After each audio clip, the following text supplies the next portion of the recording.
안녕하세요. 반갑습니다. 에듀 사시만국사 최한나입니다. 오늘은요, 제가 제일 많이 이제 시험에 나오는 순서 나열 문제를 좀 정리를 해드릴 건데, 뭐 가나다라 이렇게 순서 나열 문제도 많이 나오고, 가나다가 있고 가운데 가와 뭐 나중에 다를 얘기하고 중간에 나에 들어가는 사이 시기를 묻는 문제, 그런 것들 대비하려면 여러분들 순서 나열이 나오는 이런 사건을 좀 알아두셔야 됩니다. 그래서 순서 나열 문제로 자주 나오는 그런 주제들로 뽑아서 정리를 했어요. 자, 먼저 첫 번째. 자, 삼국시대 이 삼국 항쟁기에서는 일단 고구려를 살펴볼 건데요. 고구려의 4에서 6세기. 일단 먼저 고국 원왕이 딱 나옵니다. 고국 원왕이 나오면 죽었다란 얘기가 나오고요. 근초광한테 죽었죠. 그래서 고국 원왕은 원통해 할 때 이 원자를 기억을 해주세요. 왜냐하면 고국 천왕도 있단 말이에요. 고국 원왕보다 그 전에 나온 왕이 고국 천왕입니다. 예를 들어서 고구려의 왕 순서를 좀 읊어보면 태고, 미고, 소광장 뭐 이렇게 우리가 공부했잖아요. 자, 그랬을 때 이 앞에 태고, 태조왕 다음에 고국 천왕, 고국 천왕이 그 앞에 있어요. 고국 천왕은 진대법.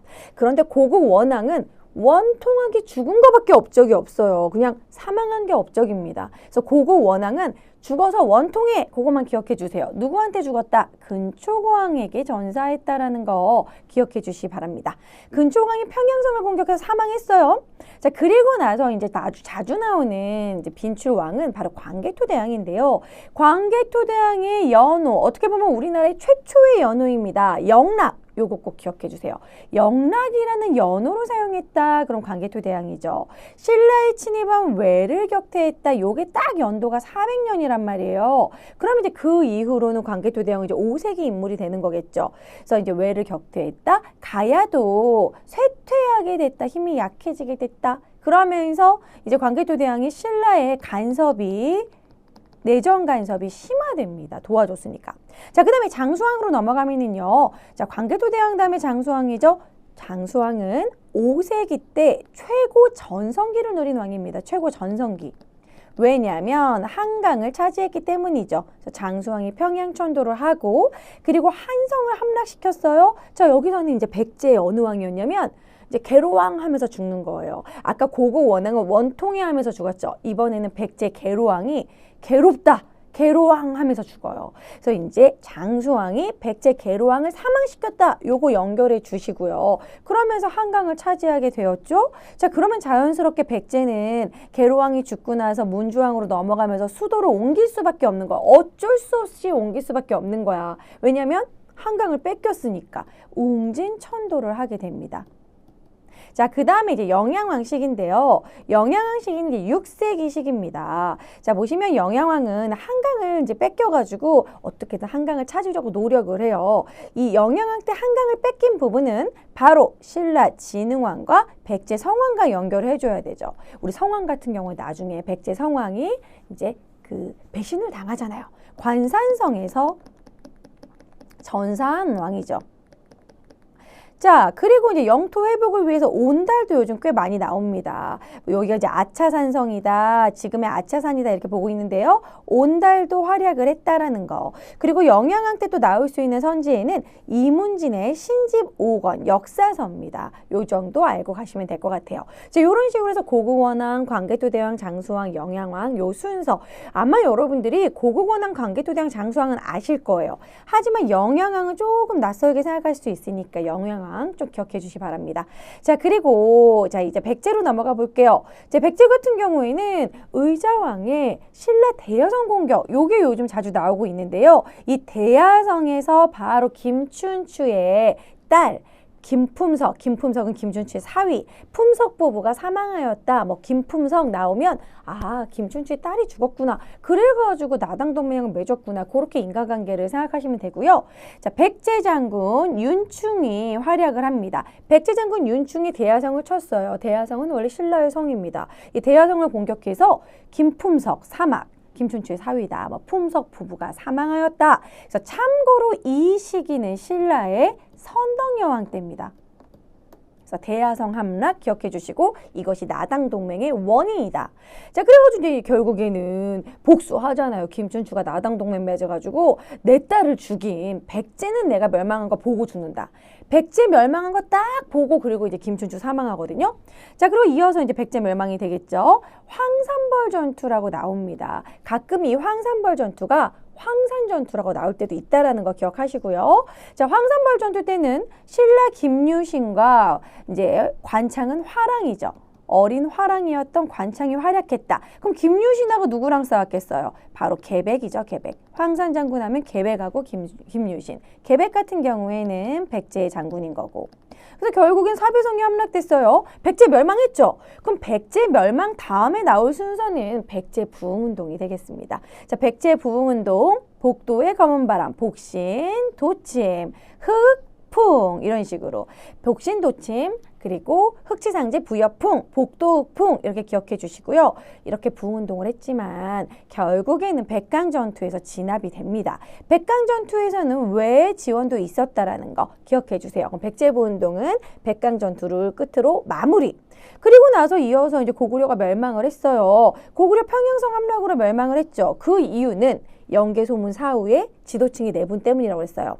그리고 나서 당연히 또 고구려도 부흥운동 해야죠. 고구려 부흥운동, 검고안, 검모장, 고연무, 안승이 있는데 안승은 왕족이란 말이에요. 왕족 출신이기 때문에 안승이 보덕국을 세우게 됩니다. 이 보덕국을 어디다 세우게 되냐면요. 지금의 익산, 금마저에 세우게 되는데 이거를 세우는 걸 또 도와준 게 바로 문무왕의 신라 문무왕의 또 지원이 있었어요.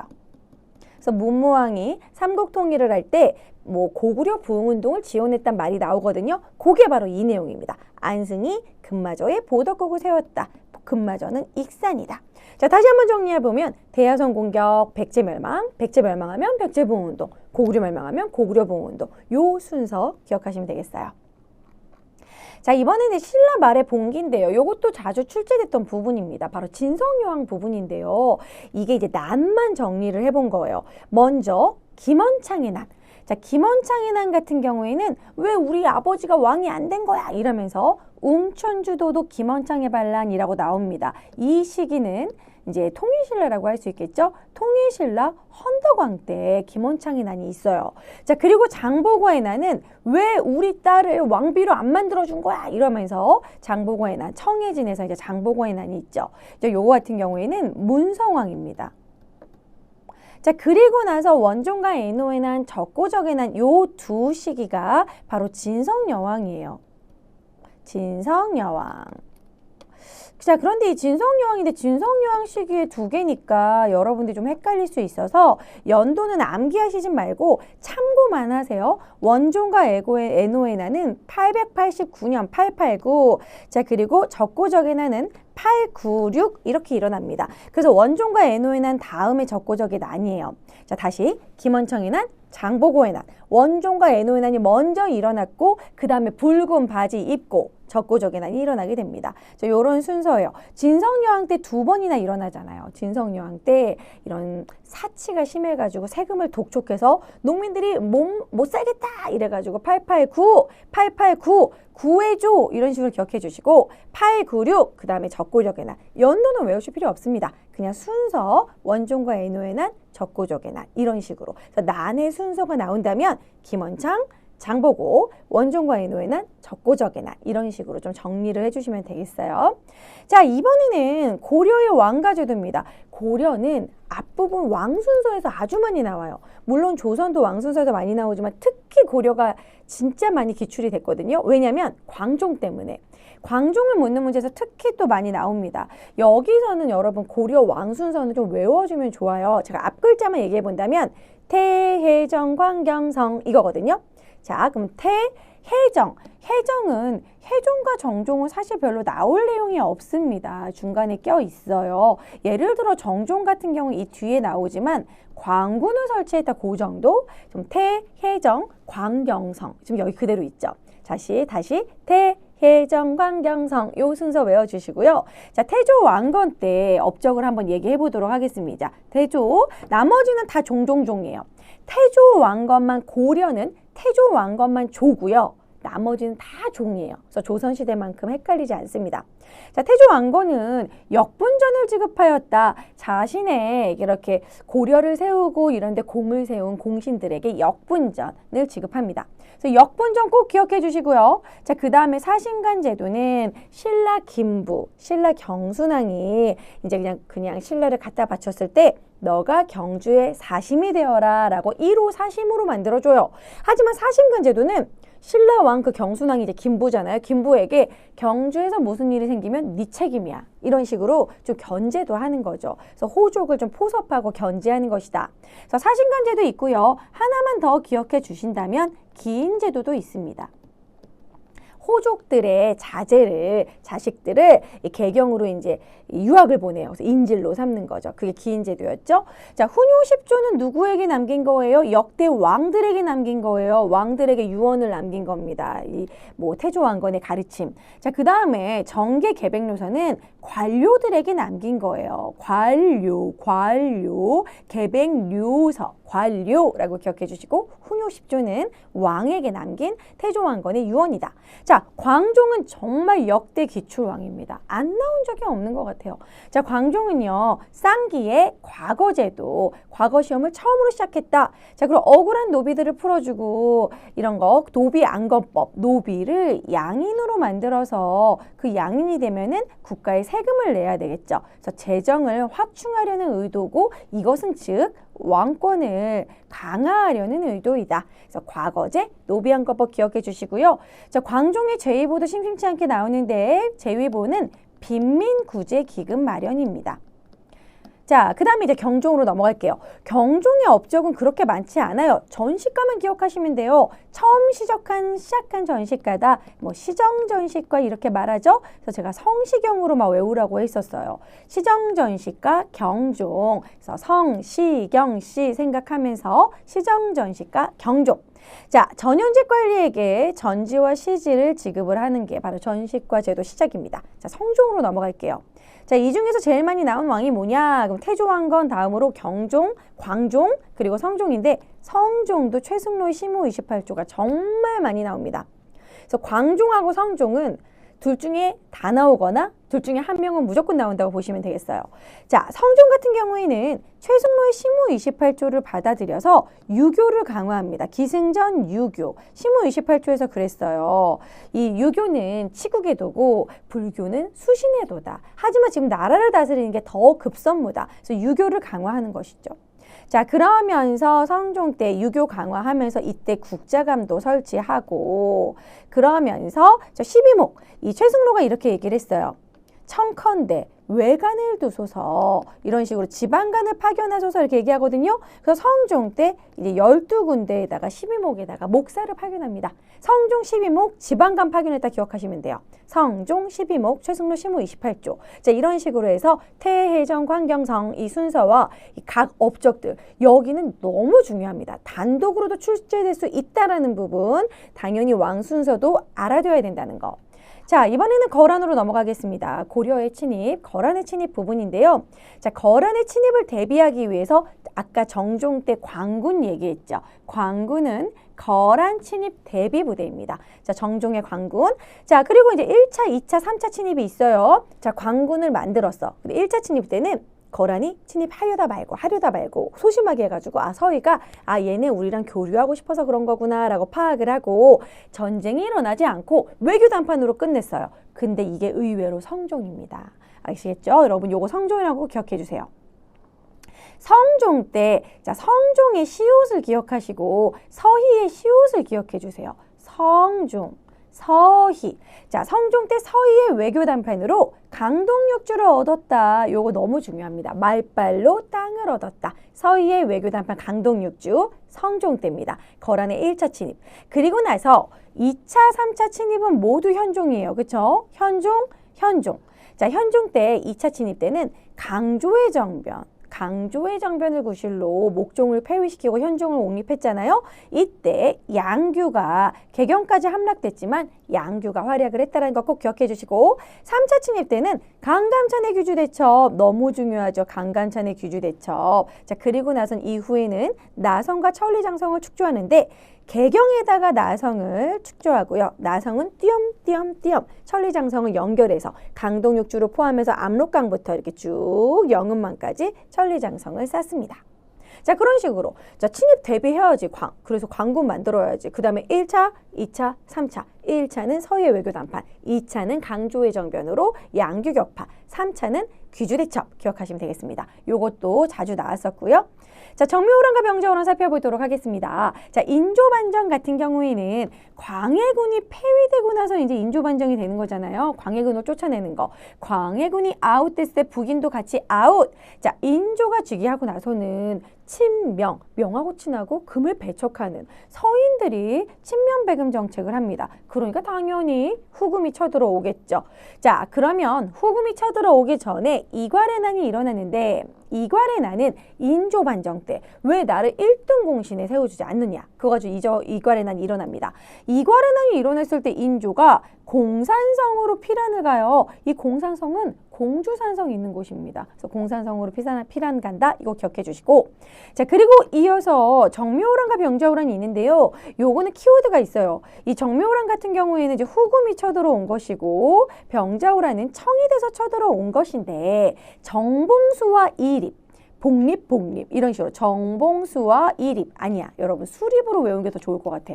자 정봉수와 이립 우리가 무엇을 수립했다 이 말 많이 하잖아요. 정봉수와 이립은 정묘호란으로 기억해 주세요. 또 공교롭게도 정봉수의 정씨와 정묘호란의 정자 연결 가능하죠. 자 정묘호란 정봉수 수 나오면 수립 이립 이렇게 연결해 주세요. 요 두 분만 기억해 주시면 됩니다. 용골산성의 정봉수 그리고 이립 왜냐하면 김상용은 정묘호란 때도 도성을 지켰고 병자호란 때도 강화도에 순조했기 때문에 둘 다 나온단 말이에요. 자 그래서 헷갈리잖아요. 그러니까 오히려 김상용은 양쪽에 다 들어가고 완전히 정묘호란에만 나타난 정봉수 이립 그리고 이제 병자호란에서는 김준용 기억해 주시면 됩니다. 김준용의 광교상 전투 너무 유명하죠. 자 다시 정묘호란은 정봉수 용골산성의 정봉수 이립 기억해 주시고 물론 김상용도 열심히 싸웠고 그리고 병자호란 때는 오히려 김상용은 병자호란 쪽에서 외워주시는 게 좋아요. 강화도 순절 요게 더 자주 나옵니다. 그리고 김준용의 광교상 전투 하지만 이제 결국 남한산성에서 사실불가 항전했지만 삼정도의 항복으로 굴욕을 당하죠. 자 인조반정 이괄의 난 당연히 후금일 때가 먼저니까 정묘호란 그 다음에 병자호란 요 순서 기억해 주시면 되겠습니다. 자 이번에 항일의병입니다. 자 항일의병은 을미의병. 자 을미의병은 을미사변 때문에 을미의병 기억하시면 돼요. 명성황후를 잔인하게 시해하는 을미사변과 머리카락을 자르게 하는 단발령 내 목을 칠지언정 머리카락은 자를 수 없다. 그래가지고 을미의병 최초의 의병이죠.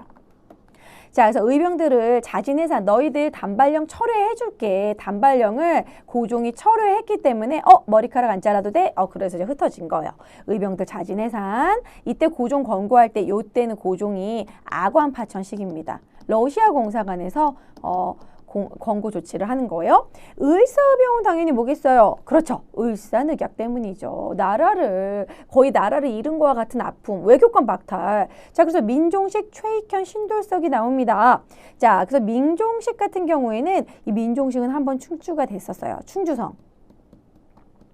그리고 최익현도 중요하죠. 최익현, 지부상소. 그리고 신돌성 같은 경우에는 평민의 의병장이라는 게 중요합니다. 자, 그 다음에 정미의병은 정미 7조약을 맺고 그리고 나서 고종 강제 퇴위한 다음에 이어서 정미 7조약 맺고 정미 7조약이 이제 통감부가 모든 것을 장악하고 차관 정치 그리고 이어서 돈이 없다 이러면서 군대 해산시키거든요.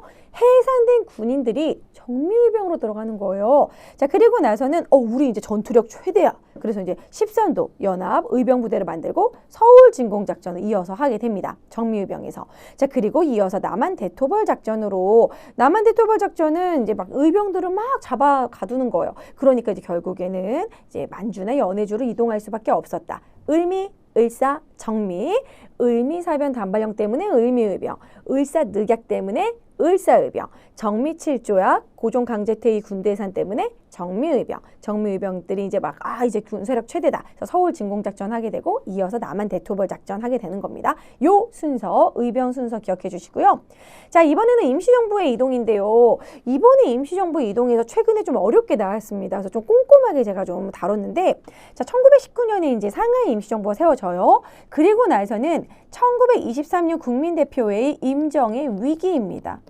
그래서 국민대표회의 이후로 이제 결국 이승만을 탄핵을 하고 2대 대통령 박은식을 올리지만 워낙 이제 고령이었기 때문에 박은식이 헌법을 바꿔서 자, 결국에는 국무령제로 바꿔요. 이상용을 초대 국무령으로 올리게 됩니다. 그리고 나서는 국무위원 집단지도 체제로 27년에 바꾸고 그리고 나서 32년에 항저우로 이동하는데 1932년에 항저우로 이동하게 된 이유가 있습니다. 바로 윤봉길의 의거가 성공했기 때문이죠. 윤봉길의 상하이 헝커우공원의 의거 때문에 전 세계가 주목을 했어요. 그러니까 이제 그랬더니 프랑스가 그때 그 상하이 임시정부가 프랑스 조계에 위치해 있었는데 너희들 더 이상 쉴드 칠 수 없어. 방 빼! 그래서 어쩔 수 없이 항저우로 이동합니다. 항저우는 그 상하이에서 조금만 가면 항저우예요. 그리고 나서는 계속해서 임시정부의 위기예요. 계속해서 이동을 하게 됩니다. 메뚜기 마냥 여기저기 이동하게 되는데요. 장사로 갔다가 그 다음에 광저우로 가고 그 다음에 치장으로 가요. 여러분 이거를 암기하시라는 내용은 아니에요. 이게 이제 지도로 나왔을 때 장사로 갔다가 막판에 광저우라는 것만 기억하시면 됩니다. 이 중에서 광저우만 좀 암기해 주세요. 항저우, 광저우 너무 비슷하잖아요. 항저우 다음에 광저우. 자, 항저우 갔다 장사 갔다 광저우 갔다 치장 가요. 이런 식으로 요거는 지도가 있어요. 그래서 지도를 여러분 반드시 한번 눈으로 보시기 바랍니다. 그 다음에 반드시 암기해 줘야 되는 건 1940년 충칭이에요. 충칭은 지금의 중경 그쪽인데 이 충칭이 사천성이 있는 데라 그 허거 이런 걸로 마라탕으로 유명한데요. 그래서 이 충칭에 정착을 하게 되는데 이때가 임시정부가 가장 건물이 컸으며 그러면서 이제 한국 광복군도 만들고 일본과 싸우려고 하는 대일선전 보고 시기입니다. 그래서 이 시기가 아주 중요해요. 충칭에 이제 정착을 해서 주석 중심으로 김구를 주석 중심으로 해가지고 이제 강력하게 이끌어 갔으며 이제 한국 독립당은 이제 이 임정의 여당이라고 할 수 있고요. 한국 광복군을 만들어요. 지청천을 총사령관으로 한국 광복군을 만들어서 이렇게 군대가 많이 이제 다 정비가 됐으니 이제 일본과 싸우겠다. 자, 그러면서 건국강령을 먼저 발표하고 조소왕의 삼균주의로 건국강령 발표하고 대일선전포고 하는 겁니다. 그래서 조소왕의 삼균주의. 자, 그리고 대일선전포고. 자, 그리고 나서 이제 충칭에서 막바지에는요. 주석 이제 부주석제로 바꿔요. 주석, 김구, 부주석, 김규식. 이 두 인물은 나중에 같이 남북협상하러 간 그 인물이죠. 1948년 4월에. 자, 이렇게 임시정부의 변화까지 살펴봤습니다. 자, 그 다음에 1920년대 만주 독립운동 순서도 볼게요. 자, 봉오동 전투, 청산리 전투 둘 다 1920년입니다. 그래서 봉오동 전투 같은 경우는 6월에, 청산리 전투는 10월에 일어나게 돼요. 그래서 요거 순서 나올 수 있습니다. 같은 연도지만 6월, 10월. 자, 봉오동 전투는 홍범도 장군이 이끄는 대한 독립군을 중심으로 물론 뭐 안모의 국민의군, 뭐 이렇게 최진동의 뭐 군무도독부군 뭐 이렇게 있지만 어쨌든 홍범도의 대한 독립군을 중심으로 봉오동 전투 크게 승리했어요. 그리고 나서 청산리 전투로 이어지는데 김좌진의 북로군 정서, 자 그리고 홍범도의 대한 독립군이 크로스 콜라보해가지고 크게 이기죠. 그리고 나서는 일본의 보복, 간도 참변이 있었고요. 이제 위기를 겪게 됩니다. 대한독립군단. 자, 홍범도의 대한독립군이었죠.